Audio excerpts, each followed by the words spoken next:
여러분은 혁명과 개혁이라는 단어의 차이점을 아십니까? 어떤 사람이 이것을 달걀을 깨는 방식에 따라 설명하는 것을 들어본 적이 있습니다. 달걀이 병아리가 되려면 달걀을 깨고 나와야 됩니다. 근데 깨는 방식이 다릅니다. 밖에 외부의 힘으로 달걀을 깨면 이 달걀은 병아리가 될 수 없고 후라이가 된다는 겁니다. 이걸 혁명이라고 말하고, 개혁은 병아리가 아무리 힘들더라도 자기 자신의 힘으로 달걀을 깨우고 나면 그게 개혁이 되고 병아리가 될 수 있다, 이런 이야기를 비유로 말하는 것을 들어본 적이 있습니다. 너무나 참 비유를 잘했다 싶습니다. 그런데 기독교가 말하는 신앙의 가치는 개혁도 아니요 혁명도 아닙니다. 기독교가 가지고 있는 신앙의 가치는 파괴입니다. 이 파괴라는 말의 의미는 이렇습니다. 본질을 찾기 위하여 모형을 깨트리는 것, 이게 파괴입니다. 본체를 찾기 위하여 그림자를 없애는 것, 이게 파괴입니다. 진짜를 얻기 위하여 가짜를 부수는 것, 이게 바로 성경이 말하는 신앙의 가치의 파괴입니다.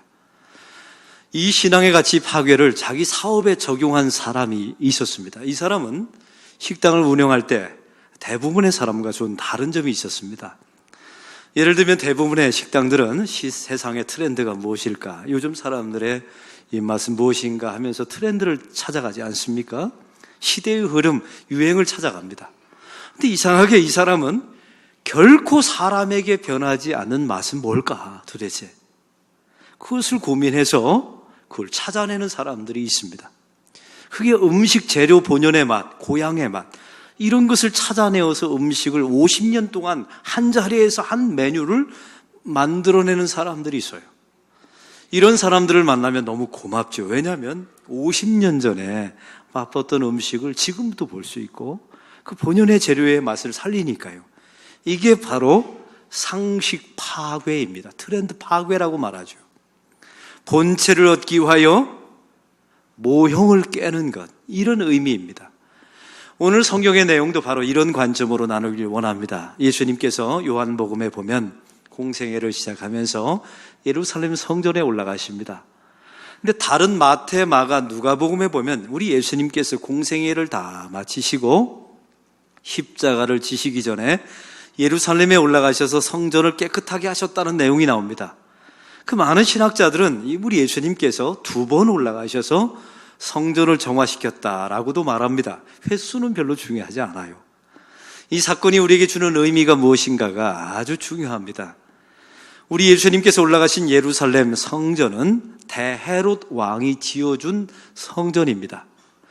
우리가 알다시피 대헤롯은 누구입니까? 이 사람은 이두메인입니다. 이방 사람이죠. 에서의 후손이었습니다.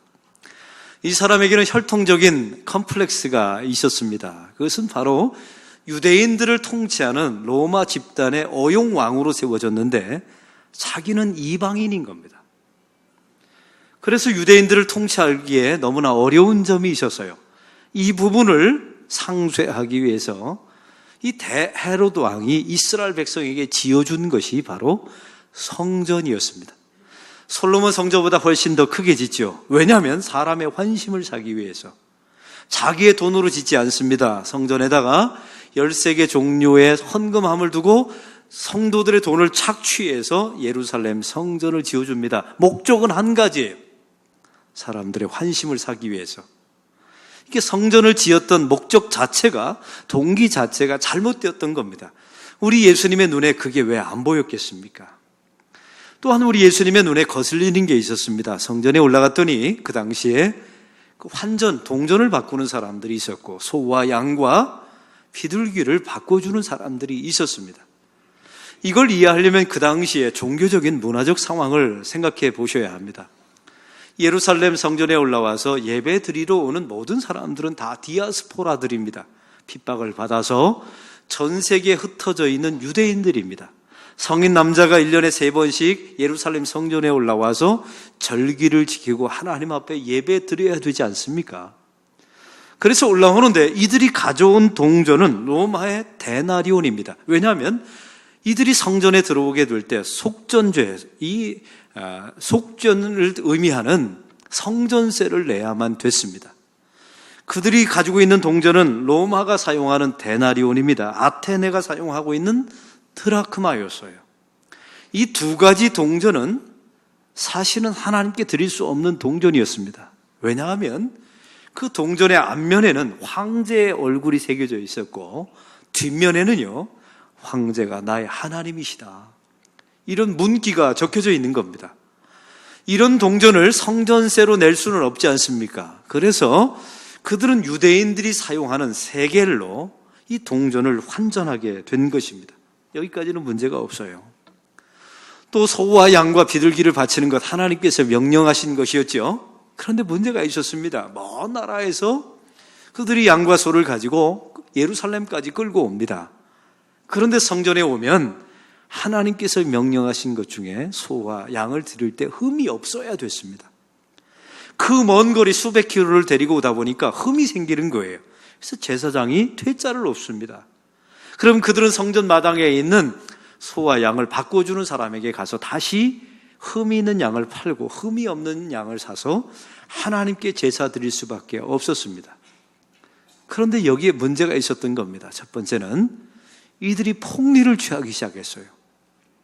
동전을 환전하는데 50% 이상의 마진을 먹는 겁니다. 또 한 가지는 이 소와 양과 비둘기를 매매하는 모든 장사 권한을 제사장과 서기관들의 친인척에게만 준 겁니다. 이게 예수님의 눈에 들어오게 된 거죠. 이걸 예수님께서 보시고 오늘 15절에 우리 예수님이 이런 행동을 보이십니다. 15절 다 같이 읽겠습니다.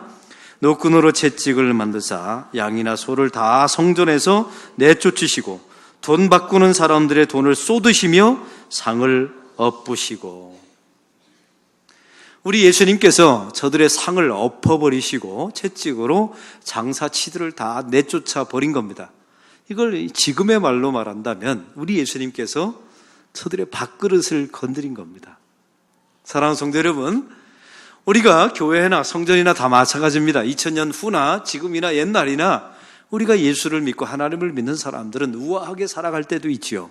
그러나 누군가가 내 자존심이라는 밥그릇, 내 이익이라는 밥그릇을 딱 건드리면 사람은 돌변합니다. 그때나 지금이나 하나도 다를 바가 없어요. 그래서 마가복음에 보면 그때 제사장들과 서기관들이 예수님을 죽이고자 했다라고 나와 있습니다. 이때 예수님께서 16절에 이렇게 말씀하십니다. 우리 16절을 다 같이 읽겠습니다. 비둘기 파는 사람들에게 이르시되 이것을 여기서 가져가라. 내 아버지의 집으로 장사하는 집을 만들지 말라 하시니. 아멘. 표면적으로 보면 사람들의 환심을 사기 위한 성전은 안 된다라는 말씀처럼 들립니다. 교회와 성전을 자신의 유익을 추구하는 수단으로 하나님을 수단과 도구로 써먹으면 안 된다라는 의미로 표면적으로 보여요. 그래서 사람들은 이 본문의 제목을 성전정화, 성전청결이라고 제목을 붙였습니다. 여러분, 이렇게 붙이면 내용이 이렇게 흘러가게 되는 겁니다. 제목을 이렇게 붙여놓으면 교회는 사람의 환심을 사서는 안 됩니다, 이런 말씀을 하게 되고요. 하나님을 통해서 자신의 이익을 추구해서는 안 됩니다. 교회는 세상보다 더 깨끗해야 합니다. 공의로워야 합니다. 공평해야 합니다. 교회는 건강한 교회가 되어야 세상 사람들에게 인정받을 수 있습니다. 교회는 언제나 개혁되어야 합니다. 개혁되지 않으면 교회 될 수가 없습니다. 교회는 깨끗해야 세상의 소망이 될 수 있습니다. 이렇게 전개가 되는 거예요. 여러분, 이게 맞는 말 같지만 오늘 본문은 그런 이야기가 아닙니다. 교회를 깨끗하게 하자고 우리 예수님이 목숨을 거신 게 아니에요. 이것은 만약에 이런 식으로 오늘 본문을 쭉 나간다면 이건 도덕적인 이야기, 윤리적인 이야기로 끝나버리고 마는 것입니다. 우리 예수님께서 성전 정화에 목숨을 거셨다면 우리 예수님이 초기에 가서 한번 엎어버리셨지 않습니까? 또 말기에 가서는 그럴 필요가 없어야만 돼요. 근데 하나도 바뀐 게 없었던 겁니다. 더 놀라운 사실은요, 2000년 전이나 지금이나 교회, 성전이나 교회는 사실은 변화된 게 없어요. 지금 목회자들을 보십시오. 여러분, 우리가 교인들을 보면 쩔쩔맵니다. 왜? 그 상처받아서 교회를 떠나갈까봐 환심을 사려고요. 혼내지도 못해요, 이제는. 목회자들이 책망도 못합니다. 이게 그때나 지금이나 하나도 다를 바가 없어졌어요. 교회를 통하여 이익을 보는 것, 그 2000년 전이나 지금이나 하나도 다를 바가 없어요. 만약에 우리 예수님께서 성전 정화하려고 이렇게 목숨을 거셨다면 예수님은 헛되이 죽으신 겁니다. 2000년 전이나 지금이나 성전이나 교회나 다를 바가 없으니까요. 요즘 세상을 보면 정의와 공평이 주제가 되어 있습니다. 정말 여러분은 인간의 노력으로, 우리 사람의 노력으로 세상을 완벽하게 공평하게 만들 수 있을 거라고 생각하십니까? 세상을 정말 공의롭게 만들 수 있을 거라고, 우리의 의지와 노력으로 그렇다고 생각하십니까? 만약 그렇다면 우리 예수님은 십자가에 죽지도 않았습니다. 여러분에게 세상을 바꾸라고 말씀하고 맡기게 되죠.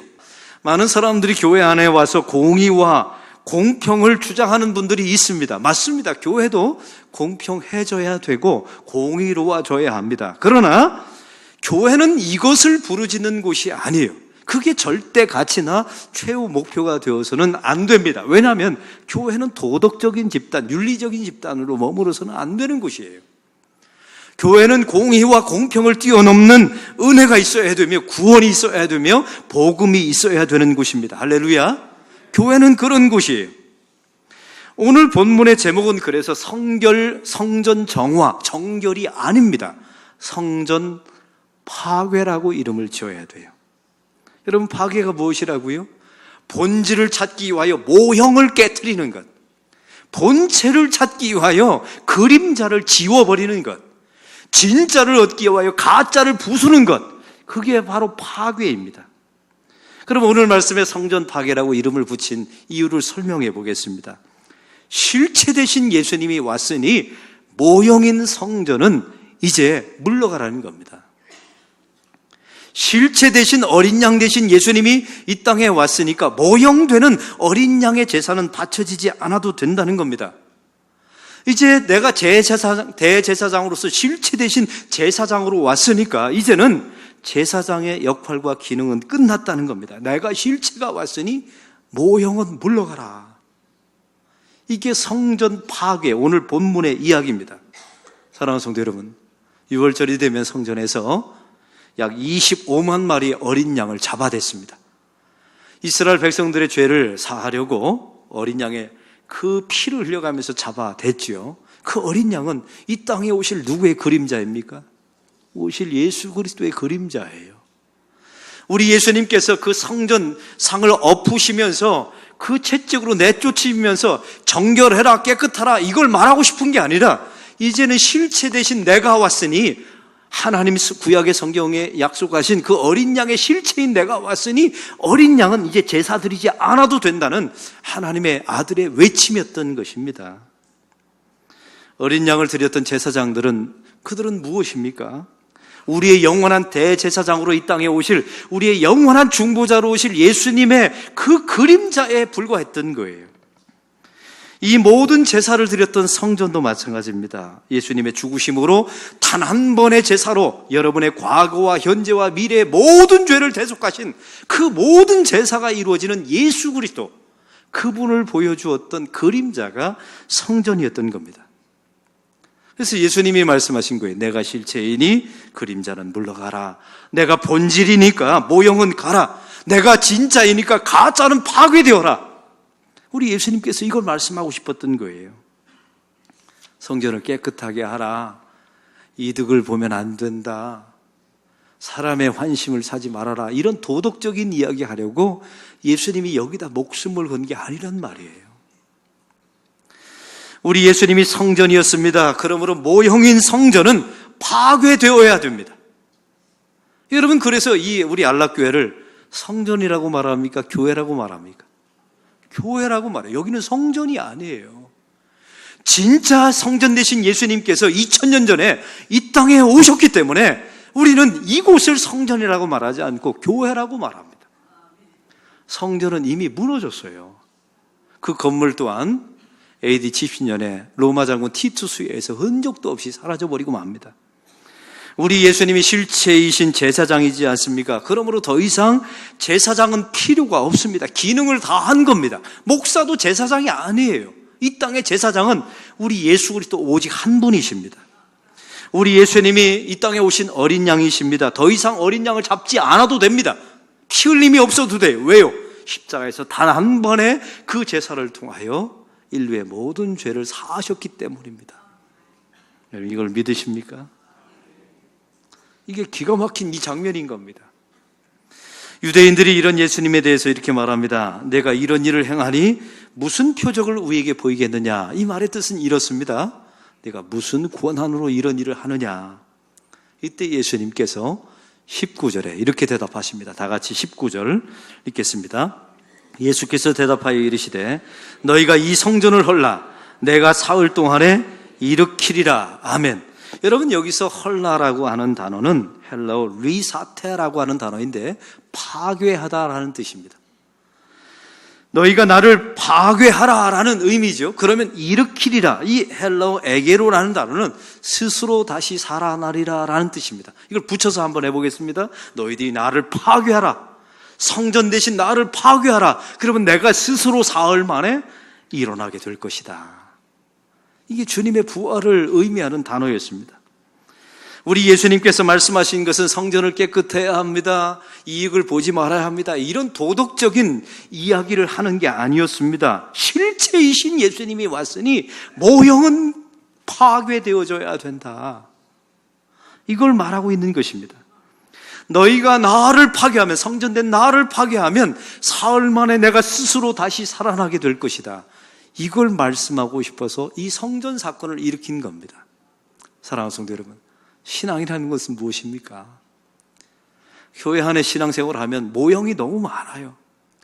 이 모형을 하나하나 깨트려 가는 것. 그래서 실체 되신 예수님을 만나고 실체 되신 주님을 인정하는 것이 신앙생활 아닙니까? 목사도 마찬가지입니다. 목사도 이게 그림자에 불과해요.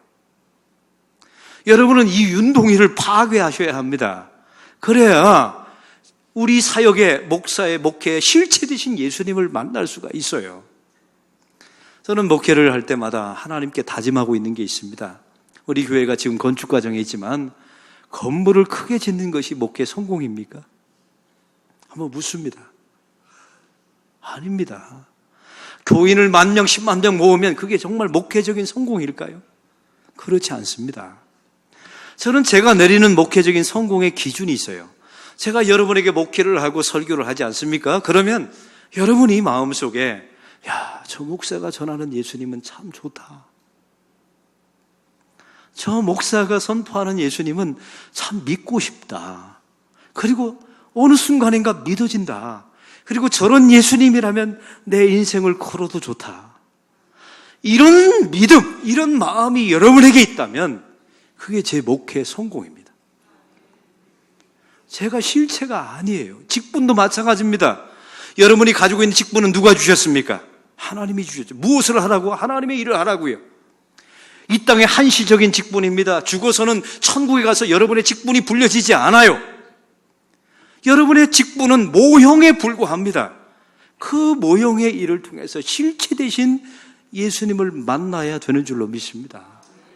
지난주에 한 가정이 병원에 입원했습니다. 어머니가 투병 생활을 하는데 따님이 옆에서 아주 극진히 돌보고 있더라고요. 얼마나 힘이 되겠습니까? 저한테 그러더라고요. 목사님은 아들만 있어서 딸이 있는 기쁨을 모르시죠? 그러더라고요. 제가 봐도 너무 부럽더라고요. 근데 이게 너무나 의지가 되는 겁니다. 따님이 너무 잘하고 오래간만에 흩어졌다가 다시 투병 기간에 만났으니까 얼마나 모녀 기간이 좋았겠습니까? 그래서 막 의지하고 따른 거예요. 어머니가 자기 몸은 아프시니까. 그런데 딸이 며칠 전에 그러더랍니다. 어머니, 엄마, 나를 의지하는 건 참 좋은데 이제는 어머니 하나님을 만나셔야 합니다. 어머니, 엄마, 나를 의지하는 건 참 좋은데 이제 엄마의 하나님을 만나세요. 이러더랍니다. 그 딸이 자기를 파괴한 거예요. 이 이야기를 들은 그 어머니가 정신이 번쩍 나더랍니다. 그렇지, 맞아. 이제 내 하나님을 찾아야지. 나에게 함께 하신 하나님, 나를 구원하신 하나님, 나를 지금까지 동행하셨던 그 하나님을 내가 찾아야지. 정신이 확 들더라는 겁니다. 이게 파괴입니다. 우리 가정 속에 일어나는 수많은 문제들의 원인이 무엇입니까?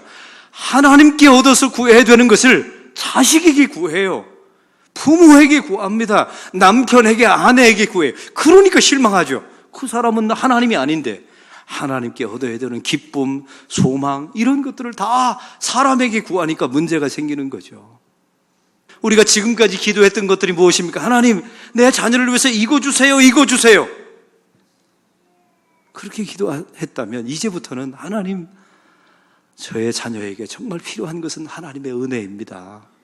그리고 저는 그림자에 불과합니다 라고 자기 자신을 파괴하셔야 합니다. 그래야 그 자녀들이 하나님을 인격적으로 만납니다. 제가 얼마 전에, 몇 년 전에 들었던 설교 중에 충격적인 아주 감동적인 사례가 있어서 여러분에게 소개합니다. 2009년도 100주년 기념교회 이재철 목사님이 당신의 설교에서 했던 예화였습니다. 이게 자기 교회 안에서 일어난 일이에요. 교회가 창립되고 4년째 되는 해 교인들은 1000명이 넘었답니다. 지금의 100주년 기념교회죠. 그래서 전 교인들이 숙명여대 수련관에서 수련회를 전 교인들이 한 거예요. 아이들과 어른들이 합쳐서 수련회를 했는데 참 은혜스럽게 진행됐습니다. 그런데 문제가 생겼어요. 수련회 도중에 초등학교 학생 하나가 수련회 도중에 사망한 겁니다. 사고로 죽은 거예요. 이 일이 벌어졌을 때 교회는 이제 난리가 난 거죠. 수련회 하다가 아이가 사고로 죽었으니까요. 그 아이의 시신을 교회에 안치하고 이제 발인 예배를 드리게 됐는데 그 아이의 이름이 민홍군이었습니다. 그 아버지 정석기 집사님이 자기 아들의 관을 놓고 발인 예배 드릴 때 다음과 같이 조사를 했답니다. 그 조사를 여러분에게 소개합니다. 모태에서부터 주님을 믿게 하시고 유아 세례 교인으로 자라게 하신 것을 감사합니다. 세상의 죄악과 탐욕에 오염되기 전에 순결한 영혼으로 하나님 나라에 불러주신 것 감사합니다. 교통사고나 세상의 굳은 일이 아니라 교회에서 말씀을 배우던 수련회에서 죽게 해주신 것 감사합니다. 이 아이의 빈자리를 예수님이 채워주실 것이라는 믿음을 갖게 해주신 것 감사합니다. 장례 기간 중에 보여주신 교우들의 사랑에 감사합니다. 이 5가지를 말하고 장례를 치렀습니다. 사랑하는 성도 여러분, 이 아이의 빈자리를 예수님이 채워주실 것이라고 나는 믿습니다라고 말했던 이 신앙 고백이 신앙적 파괴입니다. 이 시대에 가장 큰 문제가 있다면 자녀들이 우상이 되어 있어요. 하나님보다 더 많은 관심. 그리고 우리도 하나님이 아니면서 하나님이 주실 것을 그 아이에게 줄 것 마냥 여러분이 말하는 그런 모습들, 이거 파괴하셔야 합니다. 그래야 이 아이들이 하나님을 인격적으로 만나고 나의 하나님으로 만나게 되어서 이 땅에서 승리하는 아이들이 될 줄로 믿습니다. 오늘 본문은 사람의 환심을 사기 위해 하지 말아라, 이런 도덕적인 이야기도 아니었습니다. 오늘 본문은 교회를 자기 자신의 유익을 위하여 사용하지 말라라는 윤리적인 이야기도 아니었던 겁니다. 실체이신 내가 왔으니 가짜, 모형, 그림자는 다 사라지라는 주께서 말씀하신 것입니다. 사랑하는 성도 여러분, 우리 신앙에 혹시 모형들이 있다면 무엇이 모형인지를 한번 잘 살펴보십시오. 그것을 하나하나 깨고 실체 되신 예수님을 만나게 될 때 우리의 신앙은 승리하는 하나님의 백성들이 될 것입니다.